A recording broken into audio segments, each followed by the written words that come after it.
उस कार्य करना है। दूसरा, वे वहां जाएंगे तो उन्हें स्मार्ट क्लास के साथ जुड़ने का अवसर भी प्राप्त होगा, डिजिटल लाइब्रेरी के साथ जुड़ने का अवसर प्राप्त होगा, क्योंकि इन्होंने जब पढ़ा था, याद करना है, बीएड या एमएड के जो बच्चे इस समय अध्ययन कर रहे हैं, अपनी डिग्री ले रहे हैं, इन्होंने जब इन स्कूलों में पढ़ा होगा तब यहां बुनियादी सुविधाएं नहीं थी, बालक बालिकाओं के लिए टॉयलेट नहीं रहा होगा, तब वहां पे खेल का मैदान नहीं रहा होगा, तब वहां पे अच्छी फ्लोरिंग नहीं रही होगी, तब फर्नीचर नहीं रहा होगा, तब वहां पे डिजिटल लाइब्रेरी और स्मार्ट क्लास नहीं रही होगी। आज इनमें से ज्यादातर सुविधाएं उन विद्यालयों में उपलब्ध हुई हैं, इसलिए वे जाकर के एक और इसको देखें और देख करके और फिर वहां पर यह भी देखें कि रिजल्ट क्या है। हम पहले से परफॉर्मा बना करके दें कि निपुण का आकलन किस रूप में उसे करना है, पहली क्लास का कैसे, दूसरी क्लास का कैसे, तीसरी क्लास का कैसे, चौथी क्लास का कैसे, पांचवी क्लास का कैसे, और फिर उसी फॉर्म में उसको मांगिए। आप देखेंगे रिजल्ट आएंगे, रिजल्ट आएंगे। दूसरा, हमारा प्रयास होना चाहिए कि हर विद्यालय में शिक्षक जरूर हो, छात्र और शिक्षक का रेशियो, उसको हम हर हाल में मेंटेन करें, हर हाल में मेंटेन करें। ये बेसिक शिक्षा परिषद जिस दिन इस प्रक्रिया को प्रभावी ढंग से क्रियान्वित करेगा, यहां पे छात्रों की संख्या बढ़ेगी।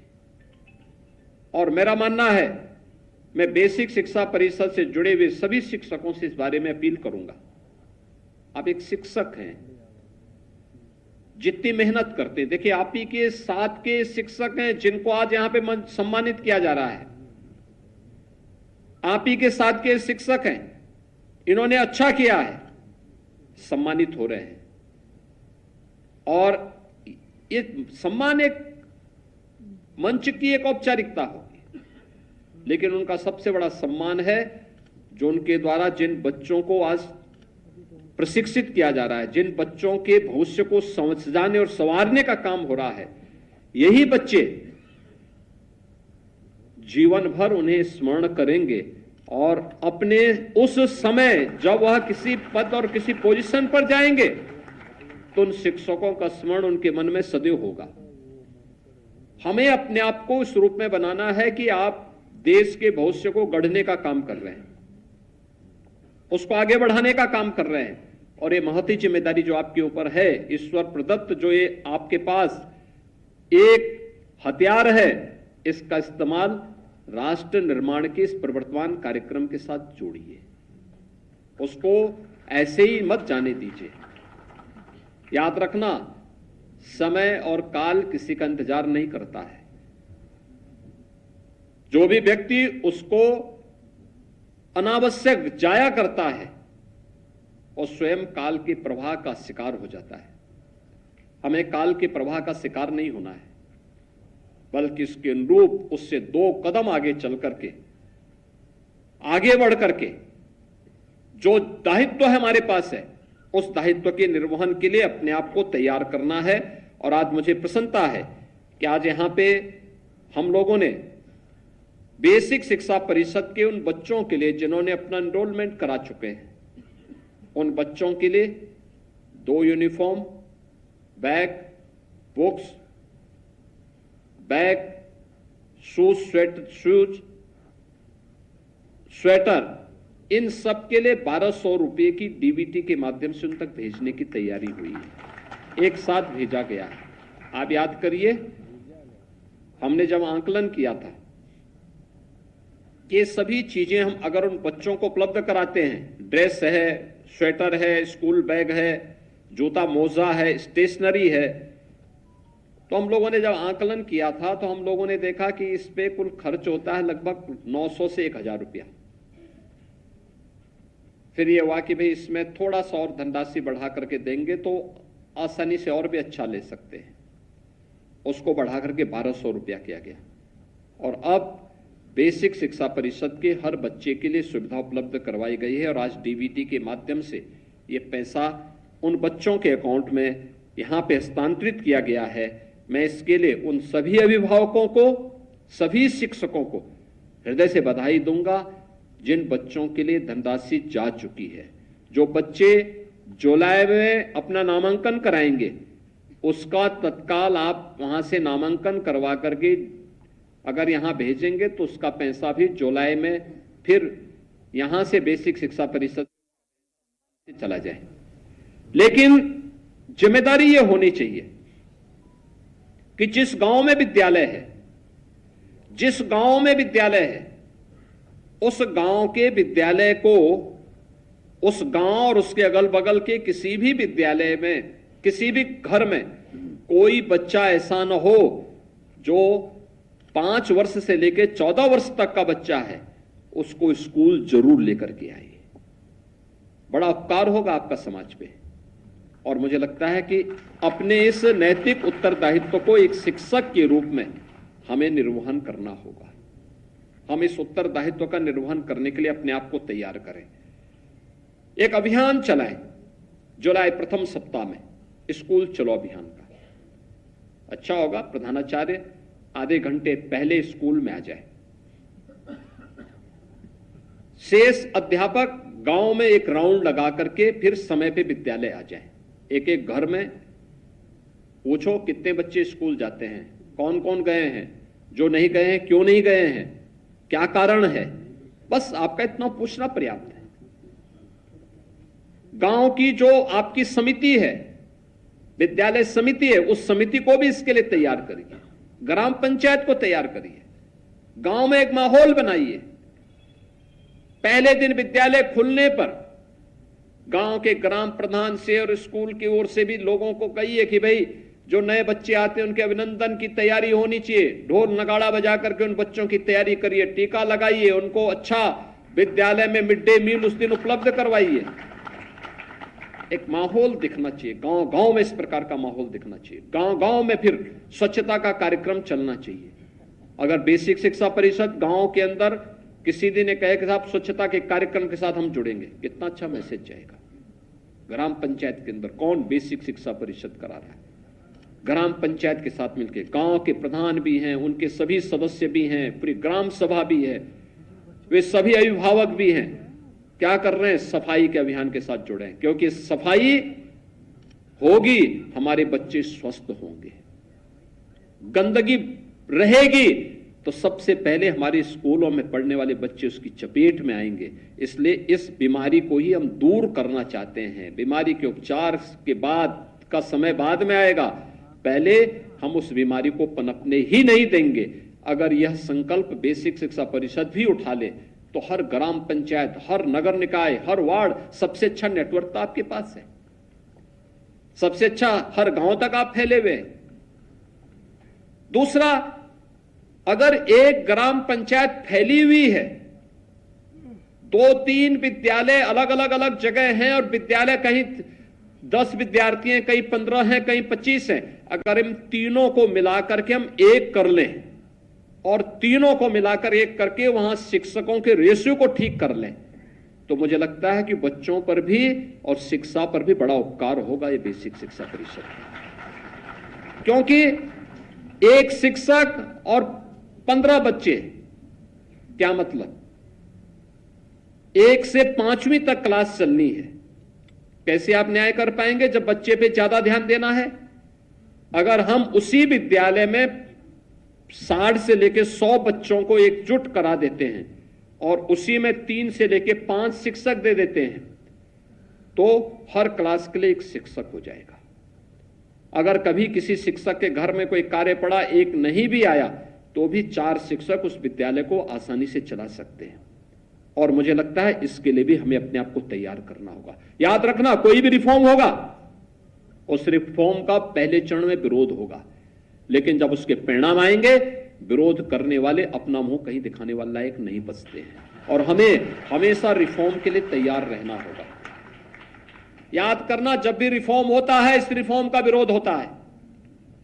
कोई भी रिफॉर्म, कोई भी सुधार होता है, बाल विवाह का रोकने के लिए जब अभियान चला था, व्यापक विरोध हुआ था। विधवा विवाह विरोध हुआ था। दहेज मुक्त विवाह की आप बात करेंगे, विरोध होगा। लेकिन अगर हमें स्वस्थ समाज की आधारशिला रखनी है तो हमें इसके लिए तैयार होना होगा, अपने आप को तैयार करना होगा। 7,409 विद्यालयों को स्मार्ट क्लास, 5,228 विद्यालयों में आईसीटी लैब, 51,667 शिक्षकों को आज टैबलेट वितरण के कार्यक्रम के साथ जोड़ा गया। 503 पीएम श्री विद्यालय में डिजिटल लाइब्रेरी, एससीईआरटी के संस्थानों में आपके एजुकेशनल ब्रॉडकास्टिंग स्टूडियो, आपने देखा होगा क्या एक मॉडल है, कैसे हम अच्छे शिक्षकों के पाठ्यक्रम को वहां व्यवस्थित तरीके से अन्य जगहों तक भी पहुंचा सकते हैं। एक अच्छा माध्यम बन सकता है। अब तो दुनिया के अंदर, या हम लोगों ने यूपी के अंदर भी कुछ जनपदों में प्रारंभ किया, जैसे हेल्थ में डिजिटल कंसल्टेशन है। कोविड के दौरान हमने वर्चुअल एजुकेशन के साथ भी हमने कार्यक्रम को जोड़ा था। एक बेहतरीन अभियान चल सकता है। टेक्नोलॉजी इंप्रूव कर चुकी है। किसी एक सब्जेक्ट को लेकर के कोई अच्छा शिक्षक होगा, उसका लाभ प्रदेश भर के छात्रों को क्यों नहीं प्राप्त होना चाहिए। पहले शिक्षक छोटे छोटे उदाहरण देकर के समझाया करते थे। अगर आप सीधे किसी लेसन को, किसी पार्ट को सीधे ही पढ़ाना प्रारंभ करेंगे, हो सकता हो उबाऊ हो, लेकिन अगर छोटे छोटे उदाहरण बीच बीच में देकर के हम उसका एग्जाम्पल देकर के उसी पार्ट को आगे बढ़ाएंगे तो मुझे लगता है बहुत सरल हो सकता है, आसान हो सकता है। हमें इस दिशा में कार्य करने की आवश्यकता है। और इसी प्रकार से जो आपके जितने भी विद्यालय हैं, कंपोजिट विद्यालय हैं, जितने परिषदीय विद्यालय हैं, जो उच्च प्राथमिक विद्यालय हैं, इसमें समर कैंप भी एक नया प्रयास प्रारंभ हुआ है। यानी यही नवाचार है। देखिए, कल दिल्ली में 20 राज्यों के मुख्यमंत्रियों की बैठक थी। मुख्यमंत्री और उप मुख्यमंत्रीगण उसमें उपस्थित थे और लगभग 50 के आसपास ये संख्या थी।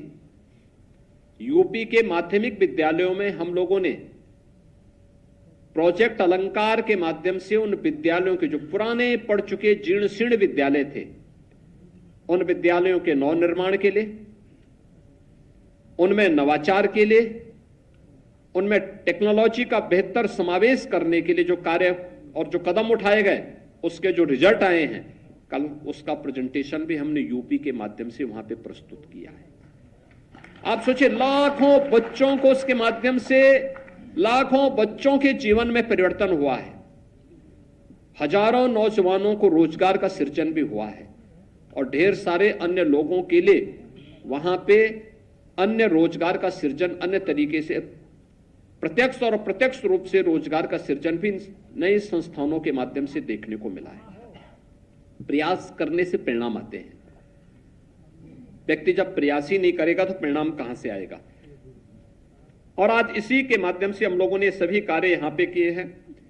निपुण आकलन के माध्यम से उत्कृष्ट प्रदर्शन करने वाले शिक्षकों का भी आज यहां सम्मान हुआ है और मुझे लगता है राज्य भर में इस प्रकार के कार्यक्रम किए जाने चाहिए। इनका आकलन ब्लॉक स्तर पर, जनपद स्तर पर, कमिश्नरी स्तर पर भी और राज्य स्तर पर भी इनका आकलन करते हुए फिर सम्मान की प्रक्रिया और स्वस्थ प्रतिस्पर्धा को आगे बढ़ाना। समर कैंप के माध्यम से अभी हमें प्रयास करना चाहिए। इस समर कैंप विभिन्न प्रकार की इंडोर एक्टिविटीज को आगे बढ़ाने का एक माध्यम। 21 जून को अंतर्राष्ट्रीय योग दिवस है, उसका 10वां संस्करण होगा। हमारा प्रयास होना चाहिए 21 जून को हर बेसिक शिक्षा परिषद, हर कंपोजिट विद्यालय, और कस्तूरबा गांधी विद्यालय में अभी से तैयारी हो और अभी से प्रशिक्षण हो। योग का जो प्रोटोकॉल आयुष मंत्रालय ने तैयार किया है, उस प्रोटोकॉल को लेकर के अभी से प्रशिक्षण तैयार हो, अभी से प्रशिक्षित योग शिक्षक वहां तैनात हो और फिर 21 जून के लिए बेसिक और माध्यमिक स्कूलों को, उच्च शिक्षण संस्थानों को, प्रदेश भर के हर संस्थान को रिकॉर्ड मात्रा में विश्व योग दिवस के अवसर पर अपने अपने संस्थानों के साथ जुड़ना चाहिए। अभी से इसकी तैयारी होनी चाहिए। समर कैंप ये बच्चों के अंदर की प्रतिभा को तनाव मुक्त करने के माध्यम से एक मंच मिलेगा।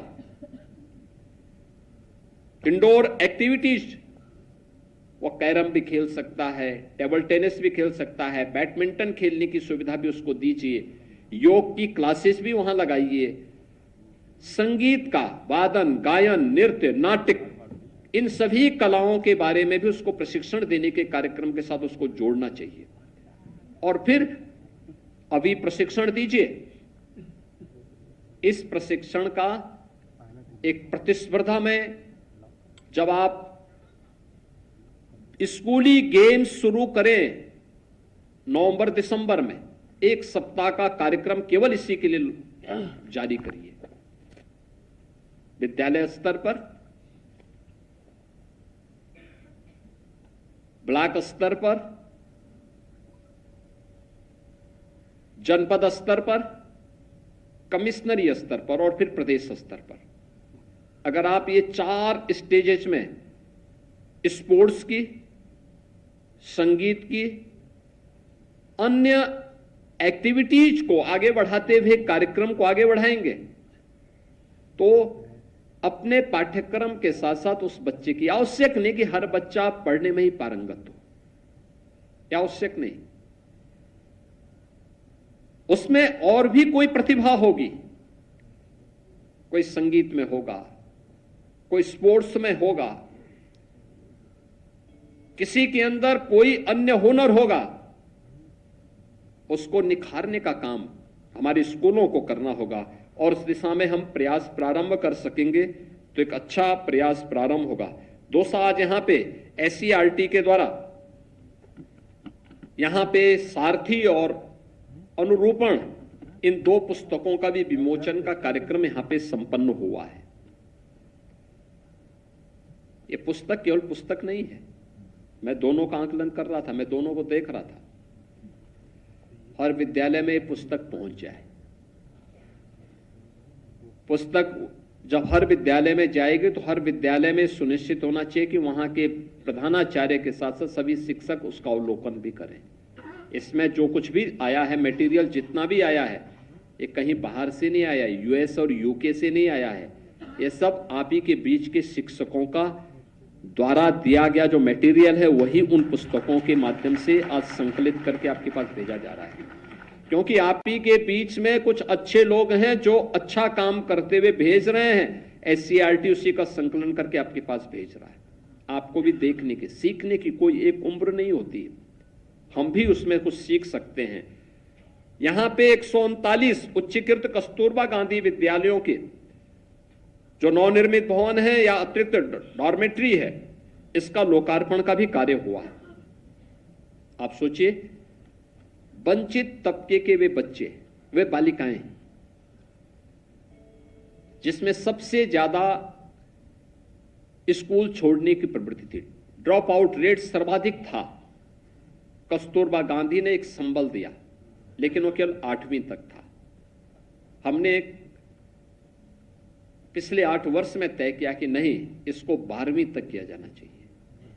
आज उनके नवनिर्मित भवन लगभग सभी 746 कस्तूरबा गांधी विद्यालयों के अंदर तैयार हो चुके हैं। क्वालिटी कंट्रोल करना, वहां पे अच्छी सुविधाएं देना, वहां पे लॉजिंग फूडिंग की व्यवस्था अच्छी करना, वहां पे भी कुछ अच्छी एक्टिविटीज हो क्योंकि ये देश के भविष्य के साथ जुड़ने का कार्यक्रम है और इसको भी हमें आगे बढ़ाने की आवश्यकता है। और 43 मुख्यमंत्री मॉडल कंपोजिट विद्यालय और 66 मुख्यमंत्री अभ्युदय कंपोजिट विद्यालय का शिलान्यास का कार्यक्रम भी संपन्न हुआ है। मैं ओएनजीसी को धन्यवाद दूंगा जिन्होंने 5 विद्यालयों के लिए हमें लगभग 150 करोड़ रुपए अभी तक उपलब्ध करवाए हैं और 5 अन्य के लिए वो देने जा रहे हैं।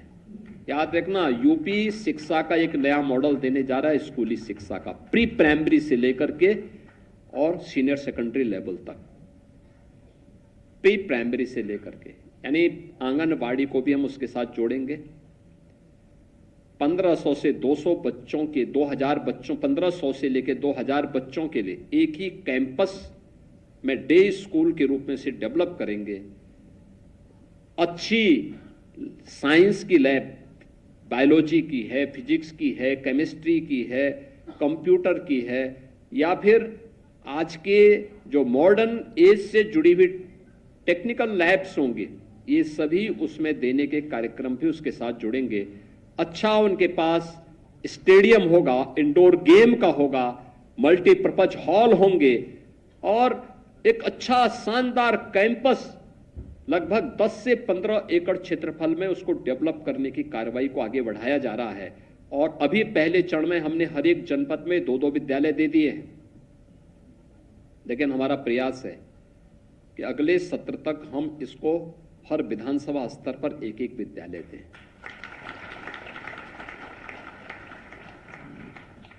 हर विधानसभा स्तर पर एक-एक विद्यालय दें। 25 से 30 करोड़ रुपए की लागत से बनने वाला एक-एक विद्यालय, और इसमें जो शिक्षक भी तैनात होंगे। आप देखना, अटल आवासीय विद्यालय की तर्ज पर एक नया मॉडल शिक्षा का ये देने जा रहा है, एक नया मॉडल। अब ऐसा नहीं कि किसी परिवार में 3 बच्चे हैं तो एक बच्चा 5वीं में पढ़ता है, एक 9वीं में पढ़ता है, तो दोनों अलग अलग विद्यालय में जा रहे हैं। नहीं, अब प्री प्राइमरी से लेकर के अगर 3 बच्चे भी हैं, एक आंगनबाड़ी में है, एक 5वीं में है, एक 9वीं में है, तीनों एक ही विद्यालय में पढ़ सकते हैं। ये सुविधा हम देंगे। क्वालिटी एजुकेशन के साथ जोड़ेंगे, क्वालिटी एजुकेशन के साथ जोड़ेंगे, ट्रेंड टीचर देंगे और पर्याप्त मात्रा में शिक्षक देंगे। ऐसा नहीं विद्यालय भवन है, शिक्षक नहीं है, शिक्षक है तो फर्नीचर नहीं है, फर्नीचर है तो टॉयलेट नहीं है, ऐसा नहीं होगा। वहां पे सभी प्रकार की सुविधाएं एक छत के नीचे, एक कैंपस में सभी प्रकार की सुविधाएं प्राप्त होंगी। और यह एक नई शुरुआत बेसिक शिक्षा परिषद में, यह भी एक अभिनव प्रयास है, यह भी एक नवाचार बेसिक शिक्षा परिषद। यानी मुझे लगता है कि शिक्षा तो आधारशिला होती है। याद रखना, समाज हो या राष्ट्र, इसकी आधारभूत नींव है शिक्षा, और उसमें भी बेसिक शिक्षा। ये नींव के पत्थर हैं और बेसिक शिक्षा ने पिछले 8 वर्ष में सर्वाधिक नवाचार किए हैं। इनोवेशन का एक नया केंद्र बिंदु बना है उत्तर प्रदेश का बेसिक शिक्षा परिषद। और याद करना, जहां पे इनोवेशन होंगे, जहां नवाचार होंगे, वहां बहुत सारे लोग बोलेंगे भी, उंगलियां भी उठेंगे, लेकिन इसकी चिंता नहीं करनी। आप अपना कार्य में अनुरत आगे बढ़ते रहिए। मुझे पूरा विश्वास है इसके परिणाम, सार्थक परिणाम सामने आएंगे।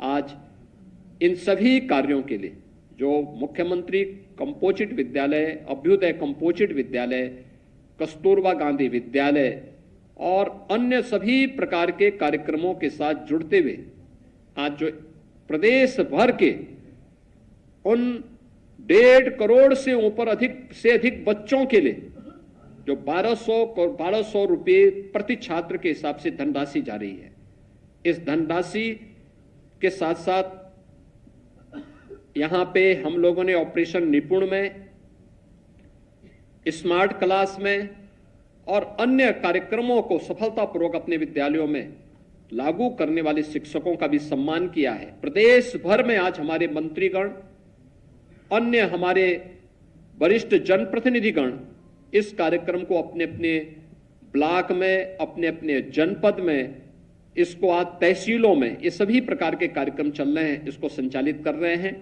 मैं इस अवसर पर पूरे प्रदेश वासियों को, सभी छात्र छात्राओं को इसके लिए बधाई देता हूं, सभी शिक्षकों का अभिनंदन करता हूं और अपील करता हूं कि जरूर इस बात को देखेंगे, पैसा जिनके पास पहुंच जाए उनकी uniform, bag, books, shoes, socks अनिवार्य रूप से आप उनके अभिभावकों के साथ बैठक करके उसको बनवाने की तैयारी जरूर करवाएंगे, इसको जरूर करवाएंगे।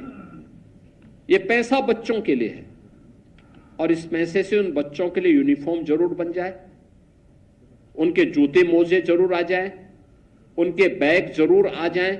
या आप अभिभावक के साथ बैठक करके या सामूहिक रूप से विद्यालय स्तर पर प्रधानाचार्य और घर घर जाते समय शिक्षक भी प्यार के साथ उन अभिभावकों के साथ व्यवहार करते हुए समझाने की आवश्यकता है कि देखो बच्चे के लिए पैसा आया है, आप उसको बच्चे की उस पर खर्च करिए जो पैसा, और फिर सर्दियों में स्वेटर भी आ जाए, ये भी सुनिश्चित करवाएंगे।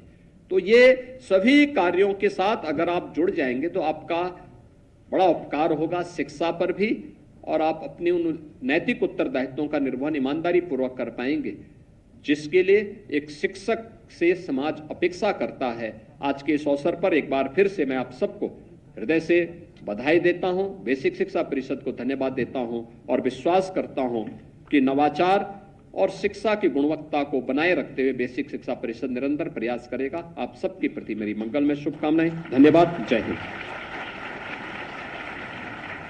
बहुत बहुत धन्यवाद माननीय। योगी आदित्यनाथ को अभी आप सुन रहे थे और 38 कंपोजिट मॉडल विद्यालय का मुख्यमंत्री ने शिलान्यास किया है और तमाम बड़ी बातें उन्होंने कही है। जिस तरीके से बात की जाए, जो स्टेशनरी बैग के पैसे दिए जाने थे उसी को लेकर धनराशि देखिए ये दी गई है और मुख्यमंत्री योगी आदित्यनाथ ने कहा है कि शिक्षा को आगे बढ़ाना है और हर एक बच्चे तक शिक्षा पहुंचे, इसी को लेकर देखिए तमाम उन्होंने बड़ी बातें की हैं।